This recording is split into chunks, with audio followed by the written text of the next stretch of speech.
seen earlier at the fire department. Let me get you the light here, so. I've seen quite a few of the firemen at the downtown station, all getting prepared in case they have to help out, in case they get called out for an emergency.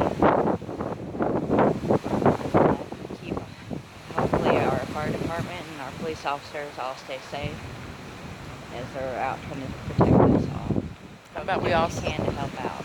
How about we all say a prayer later for our guys out here today? Keep watching